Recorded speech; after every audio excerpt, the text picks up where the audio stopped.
بسم اللہ الرحمن الرحیم۔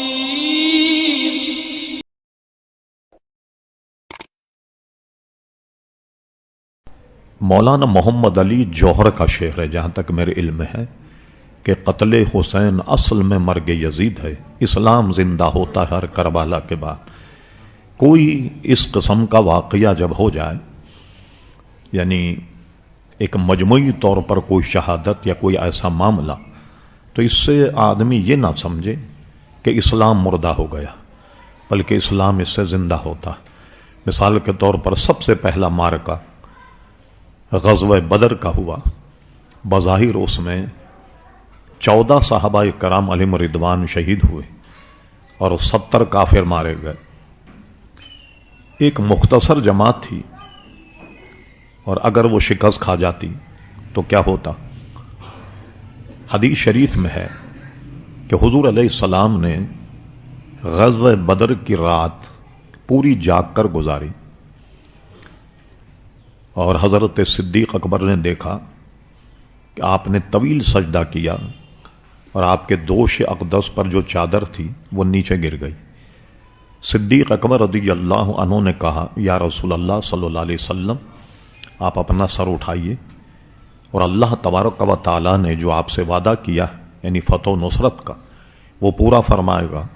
حضور علیہ السلام سجدے میں اللہ تعالیٰ کی بارگاہ میں یہ ملتجی تھے کہ اللہ تبارک و تعالیٰ، اگر یہ مٹھی بھر جماعت کو شکست ہو گئی، پھر دیکھ لے قیامت تک تیرا نام لینے والا کوئی نہیں ہوگا۔ یعنی اتنی کم تعداد تھی مسلمانوں کی، اور اس کے بعد آپ نے دیکھا کہ جب کفار مشرکین کو شکست ہوئی تو ان کی کمر ٹوٹ گئی اور اسلام زندہ ہوا، اور یہاں تک کہ پھر فتح مکہ ہوئی۔ فتح مکہ کے بعد دنیا میں اسلام پھیلنا شروع ہوا۔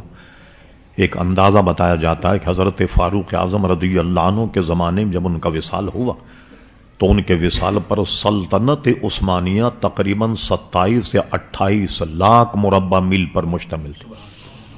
کہ اللہ تبارک و تعالیٰ نے جو غزوے ہوئے اس میں قتل و غارت ہوا، صحابہ کرام شہید ہوئے، لیکن ہر ایسے معاملے پر آپ نے دیکھا کہ اسلام ترقی کرتا۔ اس لیے حضور علیہ السلام کا ارشاد بھی کہ دین کی عظمت بڑھتی ہے جہاد سے، جہاد کرو۔ اور ظاہر ہے کہ جہاد کے پھر شرائط ہیں۔